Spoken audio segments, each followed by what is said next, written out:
Okay madam, start करें। नमस्कार, मेरा नाम डॉक्टर जया तिवारी। मैं लखनऊ इग्नू में एंथ्रोपोलॉजी विषय की काउंसलर हूँ। मुझे यहाँ पे आज BANC 131 पढ़ाने के लिए बोला गया है, जिसमें कि आपको सबसे पहले ये बताना है कि एंथ्रोपोलॉजी क्या है। एंथ्रोपोलॉजी एज अ सब्जेक्ट हम किस तरह से पढ़ते हैं, तो उसके लिए हमको इसके वृहद हिस्सों को पढ़ना पड़ेगा। तो जो आपका ये ब्लॉक है, जिसमें आपकी 3 यूनिट्स हैं, जिसमें पहली यूनिट आज एक्सप्लेन की जाएगी। पहली यूनिट में है आपका इंट्रोडक्शन, मीन्स एंथ्रोपोलॉजी किस तरह का सब्जेक्ट है, इसमें क्या पढ़ते हैं और एंथ्रोपोलॉजी सब्जेक्ट आया कैसे। उसके बाद इसमें देखा जाएगा कि इसकी तरह-तरह की डेफिनेशंस दी गई हैं, अलग-अलग एंथ्रोपोलॉजिस्ट, सोशियोलॉजिस्ट जिन्होंने अपनी अलग-अलग डेफिनेशंस प्रस्तुत की हैं। इसके बाद आपके इसी ब्लॉक में है इसके ऑब्जेक्टिव्स, मतलब एज अ सब्जेक्ट ये किस किस फील्ड को डील करता है, किस किस फील्ड में अपना वर्क देता है, और एंथ्रोपोलॉजी को हम किस तरह से अपनी डेली लाइफ में यूज कर सकते हैं, उसके बारे में भी एक ओवरव्यू आपको दिया जाएगा। सबसे पहले हम स्टार्ट करते हैं कि इस ब्लॉक में आखिर क्या एक्सप्लेन किया गया है। तो जैसे कि सभी साइंसेज में होता है, सभी साइंस या सभी ह्यूमैनिटीज में भी होता है कि ह्यूमन के, मानव के विभिन्न एस्पेक्ट्स को स्टडी किया जाता है। तो एंथ्रोपोलॉजी जो है वो मानव के समस्त एस्पेक्ट्स को स्टडी करता है, सभी भागों को समझने की कोशिश करता है। मानव शास्त्र में आप एक मानव के सभी चरणों को पढ़ने के लिए आगे बढ़ सकते हैं। जैसे कि अगर आपको स्टडी करना है कि मानव का व्यवहार कैसा है, तो वो भी आप मानव शास्त्र की का एक अध्ययन क्षेत्र है। तो जैसे और सभी डिसिप्लिन्स होते हैं वो बहुत पुराने हैं, लेकिन मानव शास्त्र जो है, ये आपका एंथ्रोपोलॉजी सब्जेक्ट बहुत नया है। लेकिन क्योंकि इस सब्जेक्ट में इतना अध्ययन किया जाता है, फील्ड पे जाके आप क्षेत्र कार्य बहुत ज़्यादा करते हैं, तो ये सब्जेक्ट सभी सब्जेक्ट को अपने साथ लेकर, सभी विषय को अपने साथ लेकर और आगे बढ़ता है, और बहुत ही तेजी से इसने ग्रो किया है। मानव शास्त्र को समझने के लिए जो आपकी यूनिट बनाई गई है BANC 131, इसमें सबसे पहली यूनिट जो है जिसमें दिया हुआ है अंडरस्टैंडिंग ऑफ एंथ्रोपोलॉजी, मानव शास्त्र को समझना कि ये है क्या, इसको किस तरह से हम अपने आगे वाली जनरेशन को समझा सकते हैं कि इस सब्जेक्ट को कैसे पढ़ा जाए। बच्चों को समझने में लगता है कि ये सब्जेक्ट साइंस का है, कुछ को लगता है कि नहीं इसमें आर्ट्स का भी बहुत है, क्योंकि ये सभी तरह के डिसिप्लिन्स को अपने साथ लेके चलता है। मानव शास्त्र को हम एक तरह से कह सकते हैं कि ये ह्यूमन की पूरी होलिस्टिक स्टडी करता है, वृहद रूप से स्टडी करता है। यह कुछ पोर्शन आपका लिटरेचर से भी लेता है, कुछ आपका हिस्ट्री से भी पढ़ाता है, कुछ सोशियोलॉजी भी है क्योंकि इसमें मानव व्यवहार भी पढ़ा जाता है। आपकी हिस्ट्री इसलिए क्योंकि इसमें जितना भी पुराना काम हो चुका है, उसको रिलेट करके और ह्यूमन के एवोल्यूशन को बताया जाता है। तो एंथ्रोपोलॉजी का जो इंटरेस्ट का क्षेत्र है, वो ह्यूमन के डेवलपमेंट और उसके विकास का क्षेत्र है। तो अगर आप किसी भी मानव के विकास को पढ़ेंगे, तो केवल एक एस्पेक्ट पढ़ना सही नहीं रहेगा कि आपने ये पढ़ लिया कि किस तरह से ह्यूमन डेवलपमेंट हुआ तो हो गया, ऐसा नहीं होता है। ह्यूमन डेवलपमेंट पढ़ने के लिए आपको उसके इन और आउट, मतलब आपके इंटरनल डेवलपमेंट जो हुए हैं, मतलब 4 पैरों से चलने के बाद धीमे-धीमे कैसे मानव 2 पैरों पे आया, ये पढ़ने के साथ-साथ ये जो 2 पैरों का चेंज हुआ, इससे उसके बिहेवियर में क्या चेंज हुआ, उसके व्यवहार में क्या चेंज हुआ, उसकी सोसाइटी में क्या चेंज हुआ। जब तक आप ये नहीं समझेंगे, तब तक आप एक किसी ह्यूमन का होलिस्टिक डेवलपमेंट नहीं पढ़ सकते हैं। मानव शास्त्र इसी चीज़ को पढ़ता है, मानव शास्त्र इसी चीज़ को बताता है कि एक मानव के विकास में किस तरह से जितना उसका बायोलॉजिकल डेवलपमेंट हुआ है, जितना उसका बिहेवियरल डेवलपमेंट हुआ है, उतना ही उसका सामाजिक भी डेवलपमेंट हुआ है। इसलिए कहा जाता है कि मानव शास्त्र ह्यूमन की एक होलिस्टिक स्टडी है। मानव शास्त्र में कई बड़े-बड़े एंथ्रोपोलॉजिस्ट हुए हैं, मानव विज्ञानी हुए हैं, जिन्होंने अपनी परिभाषाएँ दी हैं कि हम कैसे माने, कि क्या समझें इसको हम, कि क्या एक प्रॉपर डेफिनेशन बनाई जाए मानव शास्त्र की। तो कई लोगों ने अपनी अलग-अलग डेफिनेशंस दी, जिसमें कि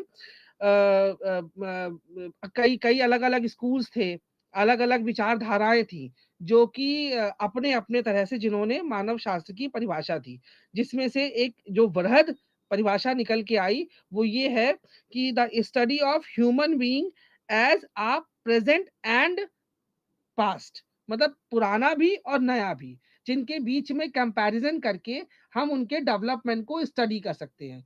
सबसे इंपॉर्टेंट चीज जो एक मानव विज्ञानी में होती है वो ये होती है कि वो किसी भी चीज को स्टडी करने से पहले अपने मन में पहले की धारणा नहीं बना लेता।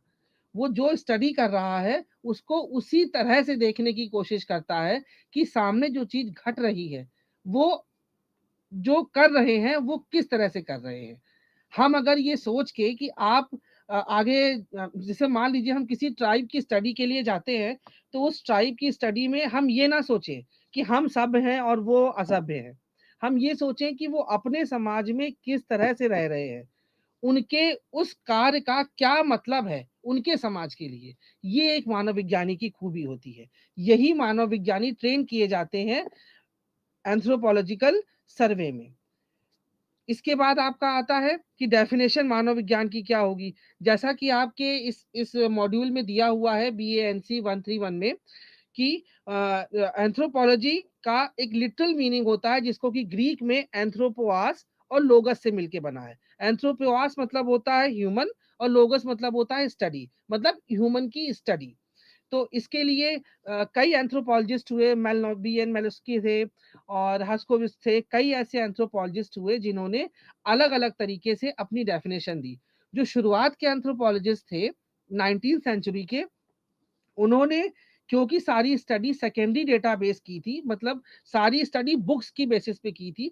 सेकेंडरी स्टडी का मतलब होता है सारी स्टडी बुक्स पे, लाइब्रेरी वर्क पे की थी। तो जो उनकी डेफिनेशन थी वो थोड़ी डिफरेंट है, लेकिन जो प्रेजेंट की डेफिनेशन है जिसमें कि सारी स्टडी आपकी फील्ड वर्क बेस्ड थी, जिसमें कि जो भी स्टडी की गई वो फील्ड पे जाके लोगों को समझा गया और उसके आधार पे जो परिभाषाएं बनाई गई उसमें ये कहा गया कि it is a basic idea of human development. मतलब इसमें हम बिना बायस हुए, बिना किसी के बारे में अपनी खुद की धारणा बनाए हुए, वो जैसा है एज इट इज स्टडी करना एंथ्रोपोलॉजी होता है। एंथ्रोपोलॉजी को हम कई अलग अलग जगह पे भी यूज कर सकते हैं। एंथ्रोपोलॉजी को यूज करने के लिए सबसे पहले हमारा जो क्राइटेरिया है वो होता है कि किसी भी चीज को स्टडी होलिस्टिक वे में की जाए, एक इंटीग्रेटेड समन्वित तरह से उसको स्टडी किया जाए। ये ना सोचा जाए कि हमें, जैसे सोशियोलॉजी में ये माना जाता है कि हमको एक सर्वे करना है, एक स्टडी करना है और स्टडी करके सामने दे देना है। लेकिन एक एंथ्रोपोलॉजिस्ट उस चीज को स्टडी करता है, उस चीज को समझता है और उसके बाद उसकी प्रॉब्लम क्या है इसको भी डायग्नोस करता है। इसको स्टडी करने के तीन तरीके होते हैं। एंथ्रोपोलॉजी स्टडी करने के तीन तरीके होते हैं। एक है आपका होलिस्टिक वे, जिसमें आपको ओवरऑल स्टडी करना होता है। एक आपका होता है कंपैरेटिव मेथड। कंपैरेटिव मेथड में जिसमें कि आप जो सोसाइटी अभी है या जो सोसाइटी पहले से एग्जिस्ट कर रही है उस पे दोनों को कंपेयर करना और फिर उसमें जिसमें जो चीज नहीं है उसको एक्सप्लोर करना, ये होता है। और तीसरा आपका सबसे इंपॉर्टेंट जो होता है, जिसमें जो एंथ्रोपोलॉजी का ही मेन विषय है, वो है आपका field work method. Field work method से आप किसी भी टॉपिक को पढ़ने के लिए उस टॉपिक को इस तरह से फील्ड वर्क करते हैं कि आपको फील्ड वर्क से मतलब ये है कि पार्टिसिपेंट करना, मतलब उस जगह पे जाके आप रहें। एक मानव विज्ञानी का सबसे बड़ा जो सबसे बड़ा जो हेल्प होती है सोसाइटी के लिए, वो ये होती है कि मानव विज्ञानी हमेशा अपनी थीसिस, हमेशा अपनी फाइंडिंग्स या हमेशा अपने जो आउटकम्स होते हैं वो उस फील्ड पे जिस जगह की वो स्टडी कर रहा है उस जगह पे रह के उन लोगों के साथ मिल के उनको समझ के फिर वो अपने आउटकम्स देता है। तो इसीलिए ज्यादातर जगहों पर जहां आज के समय में और अदर सब्जेक्ट्स को बुलाया जाता है प्रॉब्लम सॉल्विंग के लिए, वहां पे एक एंथ्रोपोलॉजिस्ट की भूमिका बहुत अहम हो जाती है। तो ये तीन पॉइंट होते हैं जिसकी बेसिस पे आप एक एंथ्रोपोलॉजिस्ट बन सकते हैं और आपको एंथ्रोपोलॉजी में ये एक्सप्लोर कर सकते हैं कि वो एज सब्जेक्ट क्या है, जिसमें आपका एक है होलिस्टिक वे, दूसरा है कंपैरेटिव वे और तीसरा है आपका फील्ड वर्क मेथड। इसके बाद अब आपका आता है कि एंथ्रोपोलॉजिस्ट के आखिर ऑब्जेक्टिव्स क्या है, वो किस बेसिस पे, क्या उसके पॉइंट्स हैं जिसकी बेसिस पे वो स्टडी करता है। तो सबसे पहले एक एंथ्रोपोलॉजिस्ट को ये समझना चाहिए कि उसको स्टडी करने के लिए कल्चरल एस्पेक्ट देखना चाहिए। किसी भी मानव का अगर आप रहन सहन, उसका समाज, उसके आसपास के लोगों को स्टडी करेंगे तो आपको ये समझ में आ जाएगा कि उसका पैटर्न जो बिहेवियर का है, उसका जो वहाँ रहने का तरीका है, या उसका जो पुराना तरीका था वो चेंज क्यों हुआ है। तो वो समझने के लिए आपको कल्चरल रिलेटिविज्म देखना पड़ेगा, मतलब सापेक्षवाद, सांस्कृतिक सापेक्षवाद। सबसे पहले आपको उसका सांस्कृतिक बैकग्राउंड देखना ज़रूरी होता है। उसके बाद आपका आता है, एक एंथ्रोपोलॉजिस्ट जो है स्टडी करने के लिए हमेशा ह्यूमन के अंदर और बाहर दोनों एस्पेक्ट को देखता है। एक आपका हो गया जिसमें आप अंदर जो एस्पेक्ट होता है वो आपका ह्यूमन डेवलपमेंट, कैसे वो ह्यूमन बना। देखिए, जानवर और मनुष्य दोनों ही समाज में एक टाइम पे एग्जिस्ट कर रहे थे, लेकिन धीमे धीमे समाज में इनका स्तर क्यों बढ़ता चला गया। तो जो ह्यूमन डेवलपमेंट है उसको समझने के लिए एंथ्रोपोलॉजी सब्जेक्ट बना है। एंथ्रोपोलॉजी में स्टडी एरिया, जो एंथ्रोपोलॉजी का स्टडी एरिया है, उसको अगर वास्ट तरीके से कहें तो हो गया ह्यूमन डेवलपमेंट, लेकिन उसको भी कई ब्रांचेस में बांटा गया है, जिसमें कि आपका physical anthropology, archaeological anthropology, cultural anthropology और सोशल कल्चरल एंथ्रोपोलॉजी। और आजकल जो बिल्कुल रिसेंट टाइम में आया हुआ है, वर्तमान में एंथ्रोपोलॉजी का एस्पेक्ट है, वो है अप्लाइड एंथ्रोपोलॉजी। तो इन सब का हम आपको एक ओवरव्यू देंगे। सबसे पहले आपका आता है कि समाज में किस तरह से एंथ्रोपोलॉजी प्रॉब्लम सॉल्विंग के लिए यूज किया जाता है। तो ये मैंने आपको पहले बता दिया कि प्रॉब्लम सॉल्विंग किसी भी सोसाइटी में से, एक सिंपल हम आपको एग्जांपल देके समझाते हैं।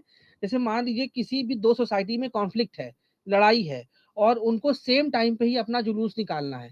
तो इसके लिए आप अगर एक तरीके से सोचेंगे तो धार्मिक हो जाएगा कि आप इनको रोक रहे हैं और उनको नहीं रोक रहे हैं। लेकिन अगर आप इस तरह से सोचें कि ऐसा कुछ किया जाए कि दोनों ही समाज एक साथ अपना सद्भाव से जुलूस निकाल लें, तो ये जो आपका ये काम जो करेगा वो आपका एंथ्रोपोलॉजिस्ट करता है, क्योंकि वो पार्टिसिपेट करता है जाके दोनों सोसाइटीज में और उनकी प्रॉब्लम को समझता है और दोनों से मिल के बीच का हल निकालता है। इसीलिए एंथ्रोपोलॉजी को हम सोसाइटी की स्टडी, कल्चर की स्टडी और ह्यूमन की स्टडी कहते हैं। अब इसके स्कोप क्या-क्या हैं एंथ्रोपोलॉजी के?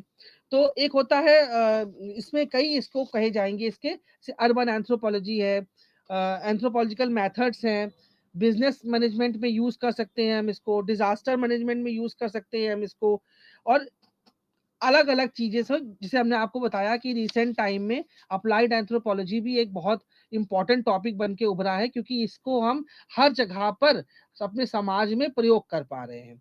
तो सबसे पहले हम आपको बताते हैं कि हमारा जो वो है अर्बन एंथ्रोपोलॉजी, उसमें किस तरह से हम इसको यूज़ करेंगे। हम जो समाज में सोशल चेंजेस हो रहे हैं, सोसाइटी में जो चेंजेस हो रहे हैं, उसको समझने के लिए एक एंथ्रोपोलॉजिस्ट सबसे इम्पोर्टेंट व्यक्ति हो सकता है, क्योंकि वही पार्टिसिपेट करके चीज़ों को समझ सकता है और सॉल्यूशन दे सकता है। उसके बाद आपका आता है डिफरेंट एंथ्रोपोलॉजिकल मेथड। जैसे हमने आपको पहले ही 3 मेथड बताए हैं, होलिस्टिक मेथड, आपका कंपैरेटिव मेथड और फील्ड वर्क मेथड। ये तीनों मेथड लगाकर हम कोई भी सोसाइटी में उसकी प्रॉब्लम को समझ सकते हैं और अपना पॉइंट ऑफ व्यू दे सकते हैं। आजकल एक बहुत रिसेंट में है बिजनेस मैनेजमेंट। बिजनेस मैनेजमेंट में एंथ्रोपोलॉजी का यूज इस तरह से करते हैं हम, स्कोप हम आपको बता रहे हैं कि कहाँ-कहाँ इसका स्कोप हो सकता है। इस तरह से कर सकते हैं, मान लीजिए कोई बहुत बड़ी 2 डील आपको क्रैक करवानी है, तो दोनों से अलग-अलग एक एंथ्रोपोलॉजिस्ट मिलेगा।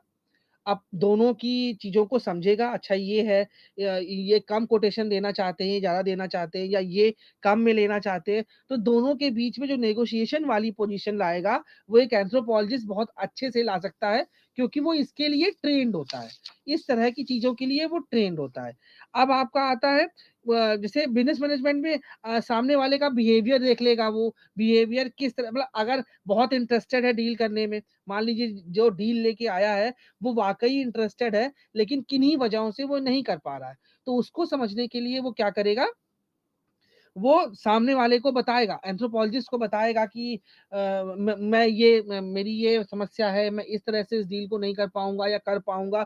तो वो जो बिहेवियर पैटर्न स्टडी करेगा एंथ्रोपोलॉजिस्ट, क्योंकि वो ट्रेंड है, कल्चरल स्टडी करने के लिए ट्रेंड है, तो वो इसको बहुत आसानी से कर लेगा। इसके बाद आपका सबसे जो आजकल रिसेंट में है डिजास्टर मैनेजमेंट। डिजास्टर मैनेजमेंट में क्या होता है, मान लीजिए कहीं पे कोई डैम बनना है, डैम बनाने के लिए आपने कुछ लोगों को वहां से विस्थापित किया। अब ये तो नहीं कर सकते हैं ना हम कि कोई आदिवासी है, कोई आदिवासी कम्युनिटी है, उसको हम उठा के कहीं भी अर्बन जगह पे फिट कर दे, नहीं कर सकते हैं।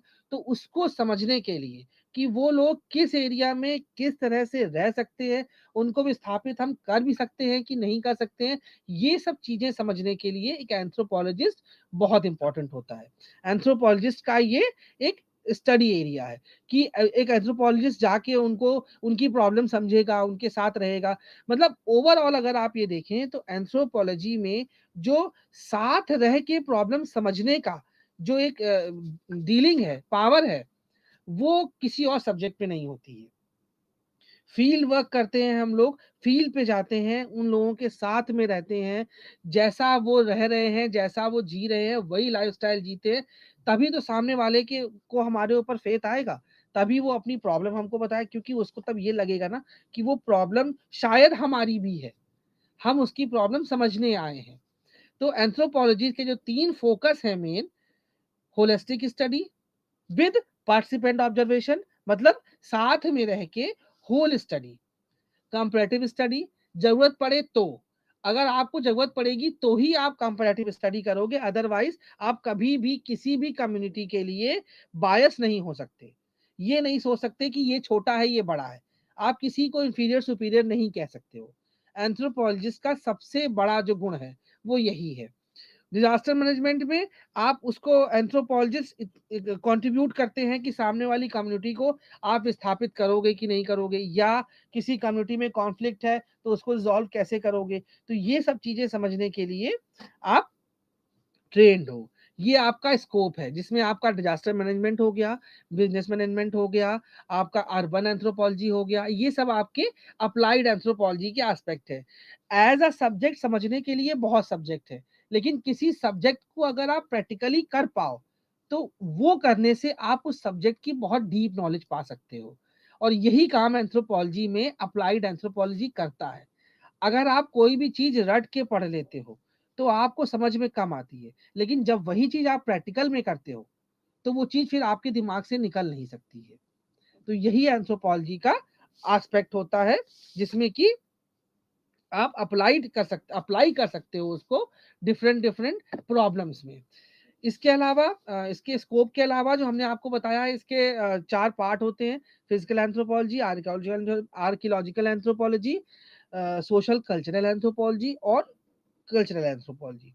तो कल्चरल एंथ्रोपोलॉजी को मेनली जो हम आपको फर्स्ट बता रहे हैं, कल्चरल एंथ्रोपोलॉजी में मेनली ह्यूमन कल्चर को पढ़ा जाता है, मानव संस्कृति को पढ़ा जाता है। अब वो संस्कृति आपकी एक सभ्य समाज भी हो सकता है, एक अंडर डेवलप भी हो सकता है, एक डेवलप भी हो सकता है, और एक अनडेवलप भी हो सकता है। मतलब ऐसा नहीं है कि केवल आप एक ही सोसाइटी को पढ़ोगे, और इसी जगह पे आपकी कंपैरेटिव स्टडी, कंपैरेटिव अप्रोच यहाँ पे आपकी प्रयोग होगी। बहुत से अलग अलग एंथ्रोपोलॉजिस्ट हुए हैं जिन्होंने अपनी स्टडीज में ये कहा है कि मानव शास्त्र में अगर हम किसी भी सोसाइटी को कंपैरेटिवली स्टडी करते हैं तो वो अ, एक डिफरेंट तरीके से अपने डिफरेंट एस्पेक्ट को दिखाती है। जैसे कि हमने आपको पहले भी बताया कि मानव शास्त्र में फील्ड वर्क बहुत ज़्यादा किया जाता है। तो फील्ड वर्क करने के लिए सबसे पहले पहले शुरुआत में तो आपकी जो स्टडीज़ होती थी, सेकेंडरी डेटाबेस स्टडी होती थी। धीमे-धीमे जो नए एंथ्रोपोलॉजिस्ट हुए, जैसे आपके मेलानोस्की हैं, रेडक्लिफ ब्राउन हैं, इन सब लोगों ने खुद, फ्रेंच बोआस, इन सब लोगों ने खुद जाके फील्ड पे रह के पार्टिसिपेट करके स्टडी किया, और डिफरेंट डिफरेंट कम्युनिटी और सोसाइटी के फॉलो किए जाने वाले कल्चर को पूरी दुनिया को दिखाया। जिसमें कि आपका रेडक्लिफ ब्राउन का जो अंडमान निकोबार की स्टडी है वो बहुत अच्छी मानी जाती है, ये बताने के लिए कि वहाँ के ट्राइब्स में किस तरह से लाइफ के डिफरेंट डिफरेंट जो संस्थाएं होती हैं, जैसे आपकी फैमिली है, मैरिज है, ये सब आपके इंस्टीट्यूशंस होते हैं सोसाइटी के। ये किस तरह से फॉलो किए जाते हैं और किस तरह से हमारा जो आज का इंस्टीट्यूशन मैरिज का है वो एग्जिस्ट कर रहा है। क्योंकि ऐसा तो नहीं है कि शुरू से हमेशा आपका जो मैरिज का जो इंस्टीट्यूशन था मोनोगैमी वाला, मतलब वन मेल और वन फीमेल वाला, वो हमेशा रहा हो, ऐसा नहीं था। तो ये जो चेंज है, ये जो इवोल्यूशन है, ये जो विकास है कल्चर में, ये कैसे हुआ, इसकी स्टडी भी एंथ्रोपोलॉजी में की जाती है। जैसे कि हमने आपको पहले भी बताया कि सांस्कृतिक विकास के साथ साथ बायोलॉजिकल इवोल्यूशन कैसे हुआ है, इसको भी स्टडी किया गया। बिना बायोलॉजिकल इवोल्यूशन के जो आज का समय है मानव का, वो उस तरह से ना होता। बायोलॉजिकल इवोल्यूशन हुआ है तभी मानव का सांस्कृतिक विकास हुआ है, और इसको हम उल्टा भी कह सकते हैं, सांस्कृतिक विकास हुआ है इसीलिए मानव का बायोलॉजिकल विकास भी हुआ है।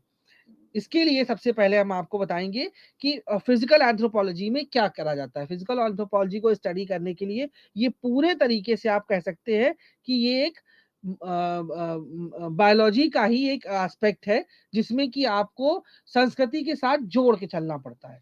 अगर आपका डेवलपमेंट ह्यूमन का 4 पैरों से 2 पैरों का हुआ, तो क्यों हुआ, किस वजह से हुआ, ऐसा क्या था जो ह्यूमन को जरूरत पड़ गई अपने 2 पैरों पे चलने की।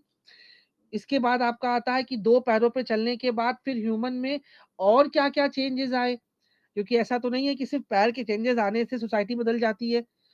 जब ह्यूमन ने चलना शुरू किया, सीधा खड़ा होना शुरू किया, तो उसकी बैकबोन में चेंज हुआ, चेहरे में चेंज हुआ, क्रेनियल कैपेसिटी में चेंज हुआ, हाथों का प्रयोग डिफरेंट तरीके से करने लगा। और जब ये सब डिफरेंट तरीके से होने लगा, तो जो बॉडी के ऑर्गन थे, उन्होंने भी अपने आप को डिफरेंट किया, जिसकी वजह से इन्वायरमेंट में चेंज हुआ। इन्वायरमेंट में चेंज किस तरह से मानेंगे हम? पहले जो जो मानव खाता था, वो क्योंकि 4 पैरों पे था, तो वो ऊपर पेड़ों पे चढ़ के तो खा नहीं सकता है, फ्रूट्स खा नहीं सकता है, इस तरह की चीज़ें खा नहीं सकता था। आइस एज आई, आइस एज में खाना मिलना मुश्किल हो गया। अब जो सर्वाइव कर सकता था, वो तो बचा, जो नहीं सर्वाइव कर सका, खाना ही नहीं मिला, तो वो सर्वाइव नहीं कर पाया। सर्वाइव करने के लिए नेचर के साथ लड़ाई लड़नी पड़ी। अब अगर खाना आपको खाना है, आपको आज भी एक एक ह्यूमन नेचर होता है कि आज भी अगर खाना खाना है, तो अपने हाथ से ही उठा के तो आप खाएँगे ना। तो उसके लिए आपका हाथ का डेवलपमेंट डिफरेंट हुआ। इसी तरह से जो डेवलपमेंट हुआ ह्यूमन का फिजिकल एंथ्रोपोलॉजी में, ये पढ़ा जाता है कि ह्यूमन का जो डेवलपमेंट है वो किस तरह से एज अ ह्यूमन हुआ। ऐसा नहीं है कि आज जिस तरह से हम लोग हैं, होमोसैपियंस सैपियंस, वो पहले भी हम लोग ऐसे ही थे। हम लोग बहुत लंबी ह्यूमनॉइड की स्टेज क्लियर करके यहाँ तक पहुंचे हैं, और वो भी क्योंकि आपके इन्वायरमेंट ने आपको वैसा सरवाइव करने के लिए माहौल दिया, इसलिए इसलिए आप यहाँ तक पहुंचे हैं। इसके बाद ये सब स्टडी हम फिजिकल एंथ्रोपोलॉजी में करते हैं। इसके बाद आपका आता है आर्कियोलॉजिकल एंथ्रोपोलॉजी। देखिए, एंथ्रोपोलॉजी के जो सारे ब्रांचेस हैं, वो एक दूसरे से रिलेटेड हैं। अब अगर फिजिकल एंथ्रोपोलॉजी का डेवलपमेंट आप पढ़ रहे हो, ह्यूमन डेवलपमेंट, कि किस तरह से उसके इंटरनल ऑर्गन और उसकी मॉर्फोलॉजिकल ऑर्गन, मतलब बाहर दिखने वाले जो करेक्टर है वो चेंज हुए, तो उसको स्टडी करने के लिए कि पहले कैसे थे, आपने हिस्ट्री का सहारा लिया। आर्कियोलॉजी में जगह-जगह साइट्स में खुदाई की गई, जिसमें धरती के नीचे से बहुत से ऐसे प्रमाण मिले, जिसमें मालूम चला कि पहले का जो आदमी था, उसका चेहरा और ब्रेन की कैपेसिटी जो है वो डिफरेंट थी, और वो थोड़ा झुक के चलता था। उसके बैकबोन में थोड़ा लचक थी। क्यों? क्योंकि तब ह्यूमन ट्रांजिशन की स्टेज में, संक्रमण की स्टेज में था। संक्रमण हो रहा था उसका अपने आज के और पुराने समय के हिसाब से। तो ये स्टडी कैसे मालूम चलेगा कि संक्रमण हुआ है? हमें और आपको देख के तो कोई ये कह ही नहीं सकता आज कि हम लोग कभी 4 पैरों पे चलने वाले भी थे, या जो आज हम स्टडी करते हैं लीमर्स वगैरह की, वो कभी भी ह्यूमन बन सकते थे? नहीं। लेकिन ये स्टडी पता करने के लिए हम लोगों ने हिस्ट्री का सहारा लिया, जिसमें आपकी प्राचीन और अति प्राचीन, और उसके बाद आपकी जो पुरानी संस्कृति वगैरह की स्टडी है, वो उसमें है। तो आर्कियोलॉजिकल स्टडी जो है वो इस बात का सबसे बड़ा प्रमाण है कि ह्यूमन किस तरह से सर्वाइव करता था और किस तरह से वो धीमे धीमे अपने इस स्वरूप में आया है। इसके बाद आता है कि एंथ्रोपोलॉजी का यूज़ क्या है? मतलब इतना कुछ होने के बाद भी क्या हम ये अलग-अलग कई सब्जेक्ट्स में नहीं पढ़ सकते थे? हम हम इसको पढ़ सकते थे बायोलॉजी में, हम इसको पढ़ सकते हैं सोशियोलॉजी में, साइकोलॉजी में, ये सारे सब्जेक्ट हैं मतलब मनोविज्ञान आपका और समाजशास्त्र इन सब में हम अलग-अलग भी पढ़ सकते हैं। ये अलग एक सब्जेक्ट बनाने का क्या मतलब है? तो एक ऐसा होता है जब कोई स्टडी की जाती है तो जो बाकी सब्जेक्ट है आपके ये बहुत पुराने हैं। ये अपने-अपने डिसिप्लिन के हैं और एक तरह से अगर आप कहें तो ये अधूरे हैं। क्योंकि साइकोलॉजी अगर आप पढ़ रहे हैं किसी की भी, किसी का मानसिक किसी की मानसिक स्टडी कर रहे हैं तो आप सिर्फ़ एक बिहेवियरल पैटर्न की स्टडी कर रहे हैं। आप उसके एक व्यवहार की स्टडी कर रहे हैं। ये समाजशास्त्र की स्टडी करते हैं, तो समाजशास्त्र में केवल आप उस समाज में रहने वाले लोगों की स्टडी करते हैं। ये आपको इससे कोई फ़र्क नहीं पड़ता कि वो वहाँ कैसे आए, क्यों बने, ऐसे क्यों बसाए गए, वो ऐसे पहले थे कि हमेशा से थे या अभी हुए, इससे कोई मतलब नहीं है। वैसे ही बायोलॉजी में क्या होता है कि केवल आप उनके डेवलपमेंट की स्टडी कर लेते हो, विकास की स्टडी कर लेते हो बस। लेकिन मानव शास्त्र एक ऐसा सब्जेक्ट है जिसमें आप इनके संपूर्ण विकास की स्टडी करते हो। मतलब केवल ना इनका बायोलॉजिकल, ना इनका बिहेवियरल मतलब ना इनका व्यवहार, ना इनका विकास, इनका समाज के साथ संबंध, इनका पुराने समाज के साथ संबंध, इनका आज के समय में जहाँ वो रह रहे हैं उसका संबंध, ये सब स्टडी किया जाता है। तो मानव शास्त्र का सबसे बड़ा जो एम्फेसिस का एरिया है, वो ह्यूमन डेवलपमेंट है। ये एक वृहद डेफिनिशन के रूप में आप इसको देख सकते हो। तो जो बहुत सारे पॉलिसी मेकर्स होते हैं मतलब जो सरकार में बैठे हुए वो बनाने वाले पॉलिसीज़ बनाने वाले, उसमें सबसे इम्पोर्टेंटली इसीलिए एंथ्रोपोलॉजिस्ट को रखा जाता है। क्योंकि वो उस पर्टिकुलर प्रॉब्लम को समझकर उन लोगों के बीच में जाके ये बता सकता है कि जो पॉलिसी आप यहाँ लाने वाले हो, वो पॉलिसी इस जगह के लिए है भी कि नहीं।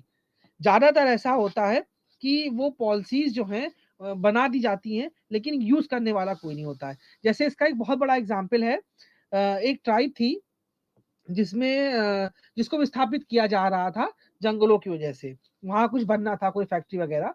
तो वो लोग अपने एरिया में अंदर आने ही नहीं दे रहे थे किसी ब्यूरोक्रेट को। किसी भी नौकरशाही के आदमी को अपने यहाँ अंदर आने नहीं दे रहे थे। तो ये हुआ कि एक एंथ्रोपोलॉजिस्ट को वहाँ भेजा जाए, वो समझे आखिर प्रॉब्लम क्या है। हम इनको विस्थापित भी कर रहे हैं, मतलब इनको हम दूसरी जगह बसा भी रहे हैं, फिर भी यहाँ से ये जाने को तैयार नहीं है। तो ऐसा क्या है जो क्या किया जाए जो हम यहाँ पे फैक्ट्री बना लें?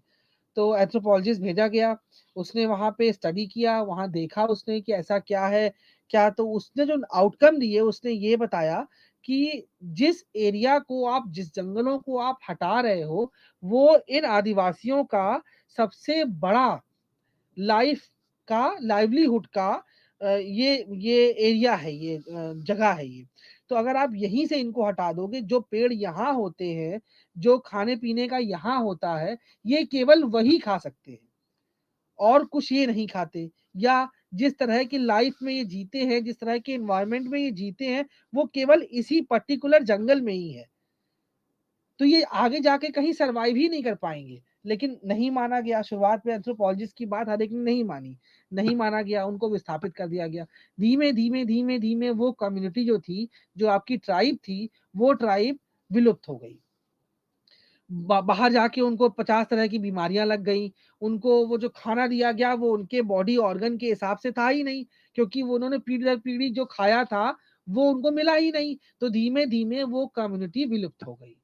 तो तब रियलाइज़ किया गया कि एक एंथ्रोपोलॉजिस्ट की स्टडी कितनी इम्पोर्टेंट है। एक एंथ्रोपोलॉजिस्ट किस तरह से ये जो चीज़ें जो फाइंडिंग्स देता है, वो कितनी डीप होती हैं और कितना ज़्यादा इस बात के लिए होती हैं कि जो लोग विस्थापित भी किए जा रहे हैं या जिन लोगों पे काम किया जा रहा है, वो इस चीज़ को कितना ज़्यादा अपनी बातों में एक्सप्लेन कर सकते हैं। इसीलिए आज के समय में एंथ्रोपोलॉजिस्ट जो है वो हर क्षेत्र में हर क्षेत्र में सबसे आगे है। किसी भी तरह की अगर नई स्टडी होती है, तो बिना एंथ्रोपोलॉजिस्ट के वो अधूरी मानी जाती है। तो इसलिए हम ये कह सकते हैं कि एंथ्रोपोलॉजी का जो सब्जेक्ट मैटर है, वो एक ह्यूमन बीइंग का टाइम और स्पेस मतलब समय और उसके रहने के क्षेत्र की पूरी स्टडी करता है। तो anthropology is the holistic discipline of human being. इस तरह से इसके जो हमने आपको ऑब्जेक्टिव्स बता दिए कि क्या-क्या इसके ऑब्जेक्टिव्स हैं। हमने आपको ये बता दिया कि किस तरह से ये अलग-अलग ब्रांचेस में डिवाइडेड है और क्या इसके स्कोप हैं और इसका सिग्निफिकेंस क्या है। आपकी जो यूनिट 2 है उसमें डिफरेंट तरीके के ब्रांचेस जो हैं, जो आपकी ब्रांचेस है एंथ्रोपोलॉजी की, फिजिकल, सोशल, सोशल कल्चरल और आर्कियोलॉजिकल, ये चारों ब्रांचेस किस तरह से एंथ्रोपोलॉजी को एक संपूर्ण विज्ञान बनाती हैं। एंथ्रोपोलॉजी एक ऐसा सब्जेक्ट है जो साइंस और आर्ट्स दोनों में चलता है, क्योंकि इसमें ना सिर्फ बायोलॉजिकल एस्पेक्ट, इसमें कल्चरल और सोशल एस्पेक्ट भी बराबर से स्टडी किया जाता है। तो एंथ्रोपोलॉजी का जो फिजिकल वाला पोर्शन होता है, फिजिकल कह लीजिए या बायोलॉजिकल एंथ्रोपोलॉजी कह लीजिए, इसमें आप ह्यूमन डेवलपमेंट और ह्यूमन डेवलपमेंट विद हिस्ट्री, पहले कैसा था और अब कैसा है, इसकी स्टडी करते हैं। इसमें बहुत सी स्टडी डिफरेंट डिफरेंट हुई हैं, जिसमें आजकल की करंट की स्टडी जो है, जो ये बताती है कि ह्यूमन जो है वो जैसा कि हमने आपको पहले बताया कि 4 पैरों से 2 पैरों तक आते-आते ह्यूमन की internal body, outer body, expression, speech, इन सब में क्या डिफरेंस आया है। दूसरा आपका होता है कि एंथ्रोपोलॉजी में सोशल एंथ्रोपोलॉजी में आप सबसे ज्यादा स्टडी यही करते हो कि उसका बिहेवियर कैसा है, उसका समाज में रहने के लिए जो समाज में जिस तरह से वो एग्जिस्ट कर रहा है वो कैसे है। इसके अलावा आपका जो है वो जो एंथ्रोपोलॉजी को केवल एक फील्ड का सब्जेक्ट मान के रह गया है, इसमें सबसे इंपॉर्टेंट बात ये है कि एंथ्रोपोलॉजी जो है वो ह्यूमन के इवोल्यूशनरी एस्पेक्ट को फील्ड वर्क की बेसिस पे समझती है। मतलब अगर आप एंथ्रोपोलॉजी को इस तरह से देखो कि जो पुराने जमाने के सेकेंडरी डेटाबेस, पहली बात तो डेटा दो तरीके के होते हैं, एक होता है सेकेंडरी, एक होता है प्राइमरी। सेकेंडरी हम पहले इसलिए बोल रहे हैं क्योंकि सेकेंडरी का मतलब होता है लाइब्रेरी में बैठ के या बुक्स की स्टडी की बेसिस पे अपने आउटकम्स देना। तो वो तो वही हो सकते हैं जो पहले हो चुके हैं, मतलब हिस्टोरिकल बेस, जो जो पहले स्टडी हो चुकी है उसी को स्टडी करना और उसी में से अपने आउटकम्स निकालना। तो ये जो है ये डिफरेंट भी हो सकता है, क्योंकि जो हिस्ट्री में हो चुका है जरूरी नहीं है कि प्रेजेंट में वो सब चीजें आज भी चल रही हो। कभी कभी ऐसा होता है कि हिस्टोरिकल डेटाबेस पे आपने कोई पॉलिसी बना ली और जब आप उसको इम्प्लीमेंट करने के लिए फील्ड पे पहुंचे तो पता चला कि वहां के जो लोग हैं वो तो उस तरह से अब बिल्कुल है ही नहीं, वो पॉलिसी आपकी फेल हो जाएगी। तो एंथ्रोपोलॉजी में पॉलिसी बनाने के साथ साथ प्रेजेंट में वो किस तरह से वहां वर्क करेगी, उसका इम्प्लीमेंटेशन, क्रियान्वयन बहुत इंपॉर्टेंट होता है। और ये सारा काम एक एंथ्रोपोलॉजिस्ट ही कर सकता है। सोशियोलॉजिस्ट आपको सर्वे करके दे देगा लेकिन उसका क्रियान्वयन नहीं करा पाएगा। साइकोलॉजिस्ट आपका बिहेवियर तो पढ़ लेगा लेकिन उसको इम्प्लीमेंट नहीं करा पाएगा। वो कराने का काम केवल और केवल एक एंथ्रोपोलॉजिस्ट ही कर सकता है। इसके बाद आपका आता है इसी में जो आपका फिजिकल एंथ्रोपोलॉजी है उसके अंदर भी कई सारी ब्रांचेस बन जाती हैं, जिसमें आपका है पेलियो एंथ्रोपोलॉजी, जिसमें मतलब प्राचीन स्टडी, प्राचीन फिजिकल स्टडी, जिसमें आपका पहले के समय में ह्यूमन का जो व्यवहार, ह्यूमन का जो इंटरनल बिहेवियर था वो कैसा था और अब धीमे धीमे कैसे चेंज आ रहा है। इसके बाद आपका आता है जेनेटिक्स। सबसे इंपॉर्टेंट जो फिजिकल का पार्ट है वो है जेनेटिक्स। जेनेटिक्स का मतलब अनुवांशिकी, मतलब किस तरह से कोई भी ह्यूमन दो एक जैसे नहीं होते हैं सबका अपना बिहेवियर पैटर्न है और वो पैटर्न सबका केवल और केवल उनके इंटरनल जेनेटिक कैरेक्टर की बेसिस पे बनता है। तो ह्यूमन जेनेटिक्स को समझना सबसे इंपॉर्टेंट है, जिसमें आपका आता है जेनेटिक काउंसलिंग, जिसमें आप ये समझते हो कि कोई पर्टिकुलर चीज किस वजह से उस ह्यूमन में कोई करेक्टर पर्टिकुलर इसी व्यक्ति में क्यों है, क्योंकि वो उसके जीन का करेक्टर होता है। जैसे आप अगर पढ़ते हो कि कोई आदमी बहुत लंबा है, कोई आदमी बहुत छोटा है, किसी में कोई बीमारी है, किसी में नहीं है, तो बहुत सी चीज़ें ऐसी होती हैं जो आपके जीन में होती हैं। जीन से मतलब ये है कि आपके गुणसूत्र में होती हैं वो आपको आपकी फैमिली से मिली होती हैं और कुछ चीज़ें ऐसी होती हैं जो फैमिली में छुपी हुई होती हैं, जो कि आप में एक्सप्रेस होती हैं। तो ये सब भी आप एक पैटर्न के तरीके से फिज़िकल एंथ्रोपॉलजी में देख सकते हो। इसके बाद आपका आता है सबसे इम्पोर्टेंट जो लेटेस्ट अभी जुड़ा हुआ है एंथ्रोपॉलजी में, पॉपुलेशन जेनेटिक्स। पॉपुलेशन जेनेटिक्स का मतलब होता है जनसंख्या की बेसिस पे ये बताना कि कोई भी कार्यक्रम या कोई भी प्रोग्राम कैसे किसी भी सोसाइटी को फ़ायदा पहुँचा सकता है या नहीं पहुँचा सकता है, या पॉपुलेशन किस में आपके किस वर्ग में इफ़ेक्ट डालेगी, किस पे नहीं डालेगी, कौन-सी पॉपुलेशन ज़्यादा किस में है, किसके करैक्टर किस में ज़्यादा है, ये सब पता लगाने के लिए आपका पॉपुलेशन जेनेटिक्स होता है। पॉपुलेशन जेनेटिक्स में आप ये भी बता सकते हो कि इस पर्टिकुलर एरिया में इस ब्लड ग्रुप के लोग इतने हैं। आप ब्लड टेस्ट करोगे, आपको मालूम चल जाएगा कि बी पॉजिटिव या ए पॉजिटिव के और यहाँ क्यों है, ये भी आपका बता देगा वो। पॉपुलेशन जेनेटिक्स आप स्टडी करोगे आप, तो उसमें ये भी मालूम चल जाएगा आपको कि अगर बी पॉजिटिव वाले यहाँ ज़्यादा हैं, तो इसका मतलब ये जीन का पर्टिकुलर जो करैक्टर है, ये इस पॉपुलेशन में सबसे ज़्यादा है। उसके बाद आपका आता है फोरेंसिक एंथ्रोपोलॉजी। फोरेंसिक एंथ्रोपोलॉजी आपका इस समय बहुत रिसेंट में चल रहा है, जिसमें आपका कई तरह के ऐसे डिस्प्यूट होते हैं जो केवल फोरेंसिक एंथ्रोपोलॉजिस्ट ही बता सकता है, जिसमें कि आपका फिंगरप्रिंटिंग होता है। एक आपने आजकल आपने हर जगह देखा है बायोमेट्रिक्स होते हैं, आपकी इन फिंगर्स के इनके सब वो लिए जाते हैं, प्रिंट लिए जाते हैं। हर व्यक्ति के फिंगरप्रिंट अलग होते हैं। हर एक के अपने-अपने फिंगरप्रिंट होते हैं। वैसे ही आई प्रिंट जो होता है वो, उसी तरह से आपका पाम प्रिंट होता है। ये ये सारी प्रिंट जो है हर व्यक्ति के अलग होते हैं और ये डिफाइन किससे होता है? आपके जीन से। जिस तरह की जीन आपके अंदर है उसके आधार पे ये बनता है और ये पूरी लाइफ नहीं बदलते। जो एक बार आपके हो गए वही रहेंगे। वैसे ही आपकी आँख के जो हैं ये भी प्रिंट नहीं बदलते। इनकी बेसिस पे आप फोरेंसिक में पता लगा सकते हो कि कोई किस जीन से बिलॉन्ग करता है, कोई किस कम्युनिटी से बिलॉन्ग करता है। इसी तरह से एक आपका फोरेंसिक में आजकल बहुत चला हुआ है पैटर्निटी डिस्प्यूट वाला, जिसमें ये पितृ विवाद जो होता है, जिसमें डीएनए की बेसिस पे आप बता सकते हो कि ये पर्टिकुलर बच्चा किसका है या किसका नहीं है। इसके अलावा एक होता है आपका इसी फोरेंसिक में आपका एक होता है इसके अलावा ये बताना कि कोई पर्टिकुलर बीमारी, जैसे मान लीजिए किसी में वो आपने करैक्टर देखे होंगे छोटी-छोटी आँखों वाले मंगोलियन करैक्टर जो होते हैं, वो करैक्टर वाला सिंड्रोम होता है। वो कैसे किसी बच्चे में आ गया जबकि पेरेंट्स में था ही नहीं। तो ये एक जेनेटिक काउंसलिंग के प्रोसेस से पता लगा सकते हैं कि किस तरह से ये पर्टिकुलर बीमारी पेरेंट्स में ना होके बच्चे में कैसे आ गई। कहीं न कहीं उस जीन में ये करैक्टर पहले से था, जो कि किसी पीढ़ी में रहा होगा और वो इसमें आके एक्सप्रेस हो गया है। नेक्स्ट आपका है socio cultural anthropology. Socio cultural anthropology जैसे पहले भी आपसे कह चुके हैं, सोशियो कल्चरल एंथ्रोपोलॉजी जो होती है, वो आपके सोसाइटी के जितने भी इंस्टीट्यूशन होते हैं और आपके कल्चर, उसको एक्सप्रेस करता है। इंस्टीट्यूशन लाइक सोसाइटी के इंस्टीट्यूशन होते हैं, फैमिली, मैरिज, किनशिप, रिलिजन, ये सब आपके इंस्टीट्यूशन होते हैं, जिससे एक सोसाइटी एग्जिस्ट करती है, जिससे एक सोसाइटी बनती है। ये इंस्टीट्यूशन आपकी सोसाइटी को रिप्रेजेंट करते हैं। तो इनकी स्टडी, अगर आप पर्टिकुलर किसी मैरिज पैटर्न की स्टडी करते हो, तो आपको मालूम चल जाएगा कि ये किस सोसाइटी से बिलॉन्ग करती है।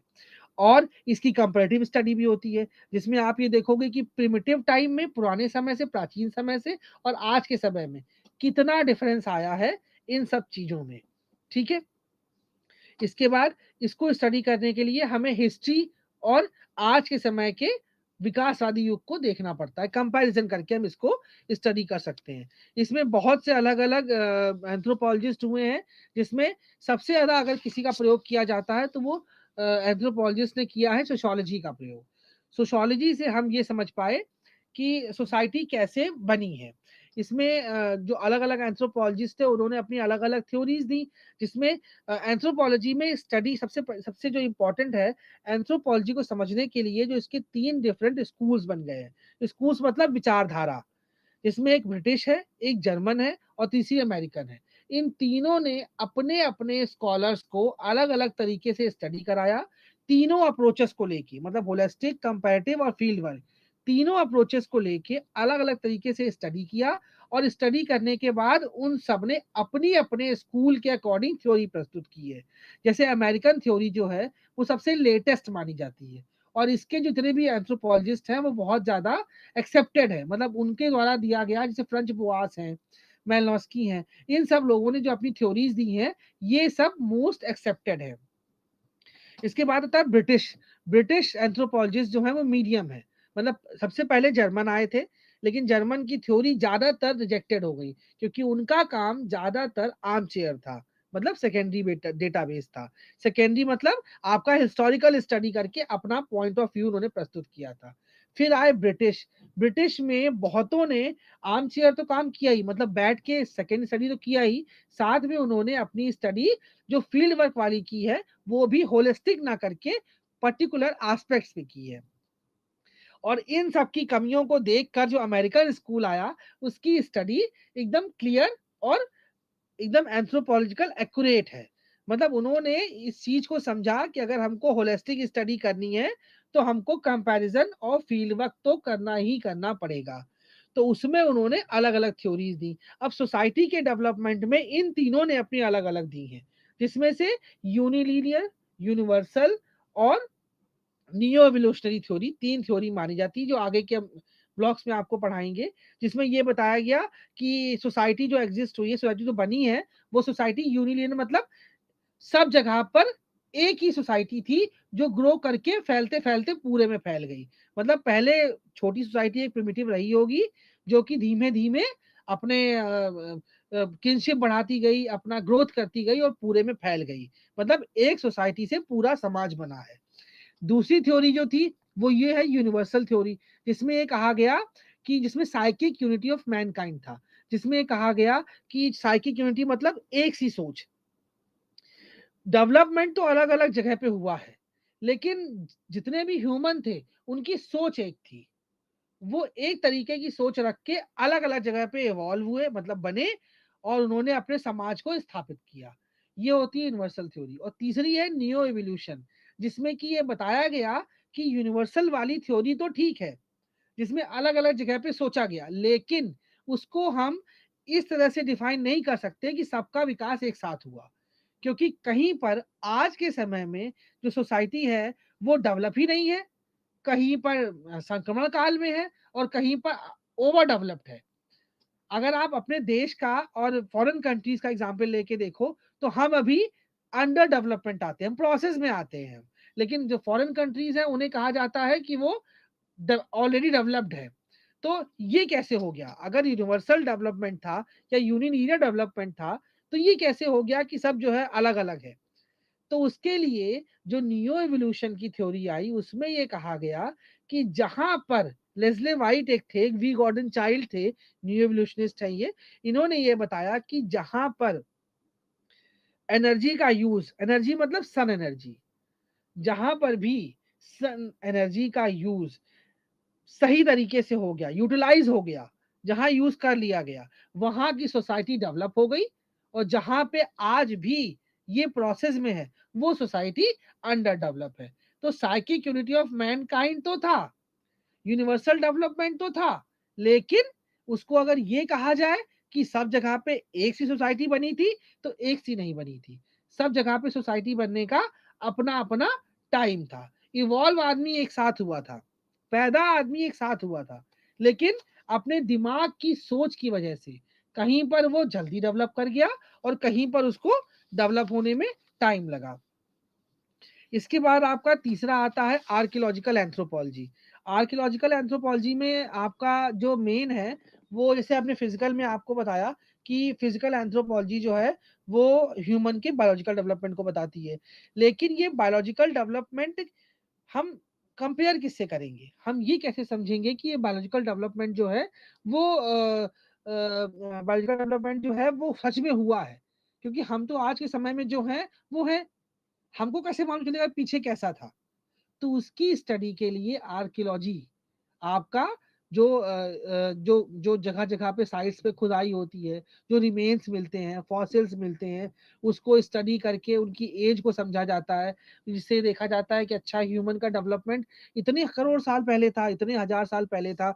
तो वो सब चीज़ों को समझने के लिए ह्यूमन के जो कल्चरल डेवलपमेंट को है, उसको इन्होंने 3 एजेस में बाँट दिया, जिसमें था आपका स्टोन एज, फिर ब्रोंज एज, आयरन एज और सबसे पहली जो स्टोन एज थी उसको कॉपर एज भी, उसके बाद स्टोन एज को भी 3 भागों में बाँटा गया। ये सब आपका आगे पढ़ने का है। जिसमें कि आपका वही हमने आपको पहले बताया कि हंटरिंग hunting and food gathering society थी। उसके बाद जब फूड गैदरिंग वाला खत्म हुआ, आदमी ने अपने आप को डेवलप कर लिया, तो फूड प्रोडक्शन पे आ गया, एग्रीकल्चर पे आ गया।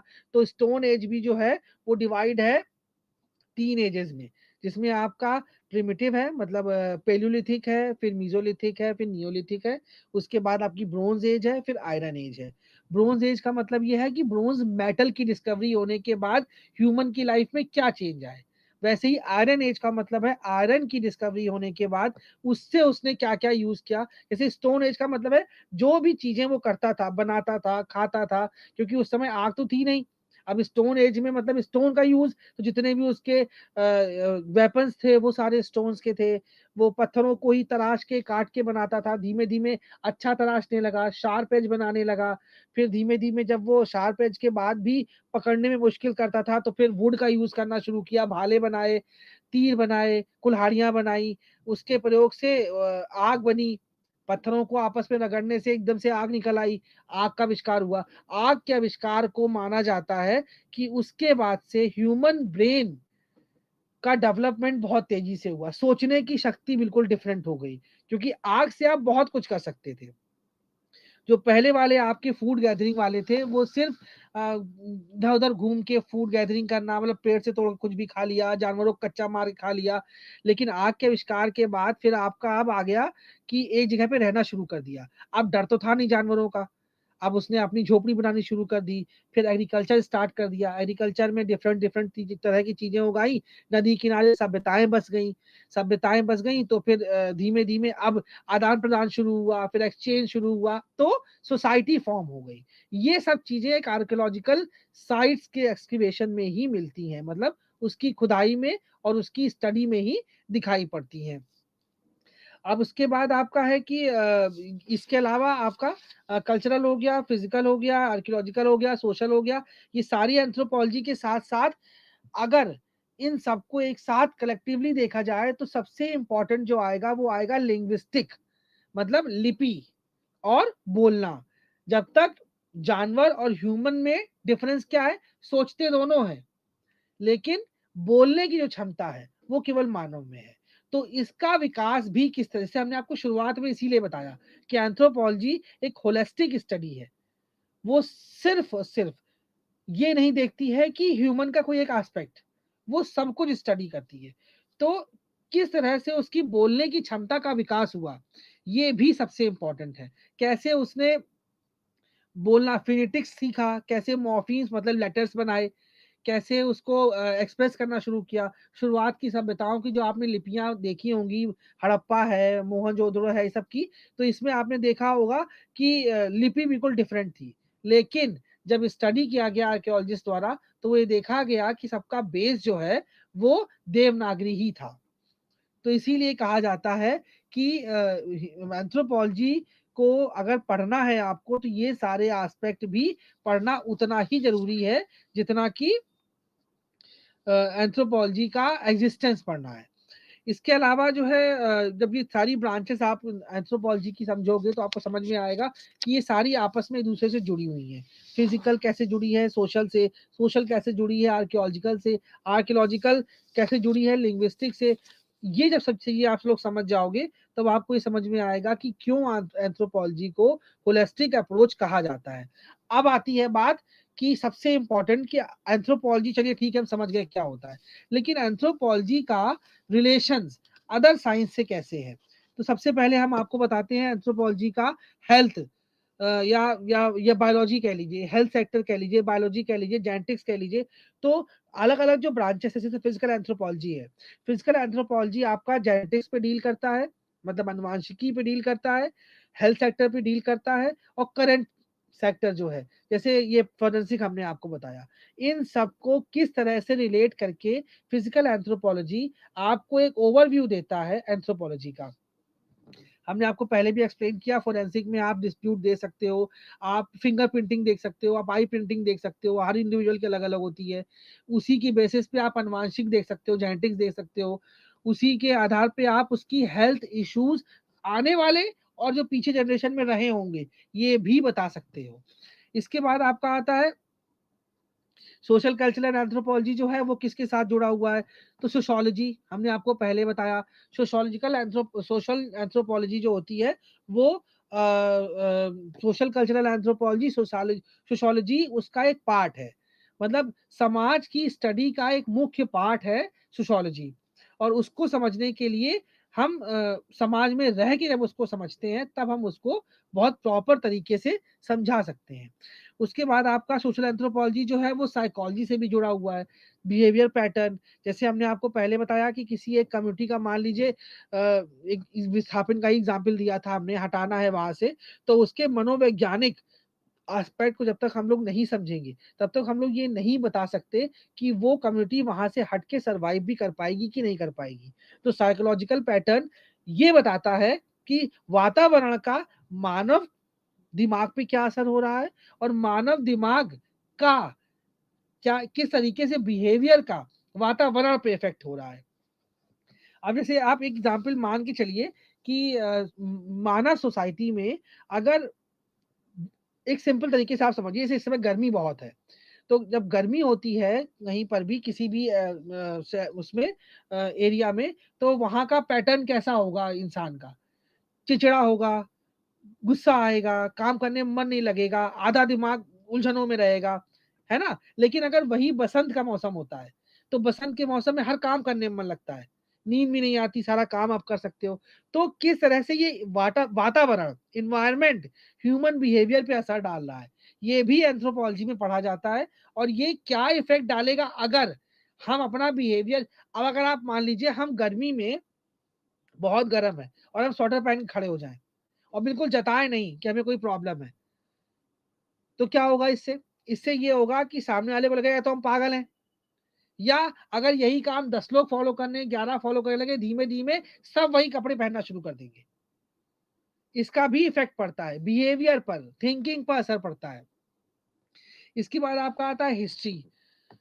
हिस्ट्री आपका चाहे फिजिकल हो, चाहे सोशल हो या आपका आर्कियोलॉजिकल हो, तीनों में हिस्टोरिकल एस्पेक्ट को छुए बिना हम ह्यूमन डेवलपमेंट नहीं बता सकते। तो एंथ्रोपोलॉजी हिस्ट्री और सोशियोलॉजी और साइकोलॉजी से बहुत डीपली कनेक्टेड है। बिना इसको समझे, बिना पुराना इवोल्यूशन समझे, हम न्यू जो जनरेशन चल रही है उसके बारे में नहीं बता सकते। इसके बाद आपका लिंग्विस्टिक हमने आपको बता ही दिया, भाषा का समझना, भाषा का ज्ञान, ये आपका प्राचीन से और अभी में किस तरह से हुआ है, ये एक एंथ्रोपोलॉजिस्ट ही एक्सप्लेन कर सकता है।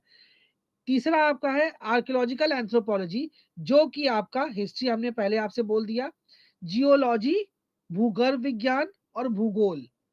आर्कियोलॉजी का मतलब मैंने आपको क्या बताया, खुदाई करके चीजों को समझना और निकालना। भूगर्भ विज्ञान भी यही करता है। भूगर्भ का मतलब होता है भू के अंदर की चीजें, जमीन के अंदर की चीजें। और जूलॉजी का मतलब होता है भूगोल, जिसका मतलब उसके ऊपर की चीजें। तो मतलब एक आर्कियोलॉजिस्ट जो होता है वो भूगोल और भूगर्भ दोनों तरह की चीजों को स्टडी करके तब ये बताता है कि प्रेजेंट के ह्यूमन का डेवलपमेंट किस तरह से हुआ है। इसके बाद आपका आता है कि ये सब तो चलिए आपने कर लिया, सारा डेवलपमेंट आपको समझ में आ गया। लेकिन जो मोस्ट इंपॉर्टेंट एस्पेक्ट होता है अप्लाइड। अगर आप अप्लाइड एंथ्रोपोलॉजी अगर आप एंथ्रोपोलॉजी पढ़ने के बाद उसको, किसी भी साइंस को पढ़ने के बाद अगर आप उसको अप्लाई ना कर पाओ किसी भी जगह पर, तो इस तरह से उस साइंस का कोई मतलब नहीं बचता, उस स्टडी का कोई मतलब नहीं बचता। तो एंथ्रोपोलॉजी को समझने के लिए अप्लाइड एंथ्रोपोलॉजी को समझना बहुत जरूरी है। और आज के ट्रेंड में, आज के समय में अप्लाइड एंथ्रोपोलॉजी ही सबसे ज्यादा यूज की जाने वाली चीज है। आप कितना भी रिलेशंस पढ़ लो सबके साथ, आप बायोलॉजिकल एस्पेक्ट पढ़ लो, आप आर्कियोलॉजिकल एस्पेक्ट पढ़ लो, आप कुछ भी कर लो, लेकिन जब तक आप उस चीज को अप्लाई नहीं कर पाओगे, अप्लाई कहाँ कर सकते हो आप? अर्बन एंथ्रोपोलॉजी में कर सकते हो, इकोनॉमिक एंथ्रोपोलॉजी में कर सकते हो। इकोनॉमिक एंथ्रोपोलॉजी क्या होता है? इसमें जैसे हमने आपको अलग अलग इंस्टीट्यूशंस बताए हैं, फैमिली, मैरिज, किनशिप, इसी तरह का आपका एक होता है एक्सचेंज स्टेट, जिसमें कि आप जब सोसाइटी डेवलप हो जाती है, किसी नदी किनारे कोई सोसाइटी बन गई, अब ऐसा तो नहीं है कि अगर हम कोई चीज एक उगा रहे हैं, सिर्फ वही उगा के खाते रहेंगे और हमारा काम चल जाएगा। तो धीमे धीमे दो सोसाइटीज ने अलग अलग अपने संग एक्सचेंज करना शुरू किया। जैसे मेरे यहाँ अगर गेहूं ज्यादा हो रहा है और सामने वाले के यहाँ मत्स्य पालन होता है, तो वो अपनी मछलियां हमको दे और हम अपने गेहूं उसको देंगे, तो दोनों लोग दो डिफरेंट तरह की चीजें खा लेंगे। ये जो एक्सचेंज है, ये इकोनॉमिक एंथ्रोपोलॉजी में आता है। इस एक्सचेंज को जब आप समझोगे तब आपको समझ में आएगा कि पुराने समय से लेके आज के ये मनी वाले टाइम में क्या डिफरेंस आया है, और यही डिफरेंस एंथ्रोपोलॉजिस्ट पढ़ता है। एक एंथ्रोपोलॉजिस्ट के लिए जितना इसको सब्जेक्ट को समझना इम्पोर्टेंट है, उतना ही ये समझना इम्पोर्टेंट है कि हम एंथ्रोपोलॉजी क्यों पढ़ें। एंथ्रोपोलॉजी पढ़ने के लिए, एंथ्रोपोलॉजी समझना और पढ़ना इसलिए भी जरूरी है क्योंकि इस सब्जेक्ट से आप ये समझ सकते हो कि ह्यूमन डेवलपमेंट किस तरह से हुआ है। एक मानव का विकास, एक ह्यूमन का विकास जो है, वो आज प्रेजेंट के टाइम में किस तरह से आया है, ये केवल आप समझ सकते हो एंथ्रोपोलॉजिस्ट की नजरों से ही। इसके अलावा अप्लाइड पोर्शन हमने आपको बता ही दिया कि अप्लाइड कहाँ कहाँ लगाते हैं।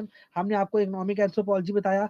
आपको जान के आश्चर्य होगा कि जो जो मॉल में ये डिफरेंट डिफरेंट तरीके के कपड़े आप देखते हो ना, शॉर्ट साइज है, लार्ज साइज है, एक्स्ट्रा शॉर्ट है, ये एक एंथ्रोपोलॉजिस्ट की स्टडी बेस है। जो आप डिफरेंट तरीके के साइजेस देखते हो, ये सारे एक एंथ्रोपोलॉजिस्ट, क्योंकि एंथ्रोपोलॉजी में ह्यूमन की एंथ्रोपोमेट्रिक स्टडी की जाती है। मतलब एक एक पोर्शन के नाप लेके और एक पॉपुलेशन बनाई, पॉपुलेशन जेनेटिक्स बताया था हमने आपको, एक पॉपुलेशन बनाई जाती है कि ये पॉपुलेशन एक्स्ट्रा शॉर्ट वाले में आ रही है, ये शॉर्ट वाले में आ रही है, ये मीडियम वाले में आ रही है, और उसी के हिसाब से कपड़े डिजाइन किए जाते हैं, उसी के हिसाब से शूज डिजाइन किए जाते हैं, जो आपकी बेल्ट्स बनती हैं वो भी उसी के हिसाब से बनती है। इसलिए एक एंथ्रोपोलॉजिस्ट के लिए ये समझना कि सोसाइटी किस तरह से, और ये आप केवल एक चीज से नहीं समझ सकते हैं, ये आपको इसमें तीनों एस्पेक्ट लगाने पड़ेंगे, फिजिकल भी, सोशल भी, आर्कियोलॉजिकल भी। जब ये तीनों एस्पेक्ट जुड़ेंगे तब आपको एक पॉपुलेशन के बारे में समझ में आएगा। कभी आपने मॉल्स में नोटिस किया है कि 5 से 6 साल तक के बच्चों के कपड़े नहीं मिलते हैं, या अगर आप आगे चले तो 16 to 17 कपड़े नहीं मिलेंगे क्योंकि इस बीच की पॉपुलेशन की हाइट जो है, या तो वो 14-15 के बराबर होती है या 17 to 18 के बराबर होती है। तो इस नंबर के आपको कभी कपड़े नहीं मिलेंगे, और ये स्टडी किसने निकाली है? ये निकाली है आपकी एंथ्रोपोलॉजिस्ट ने।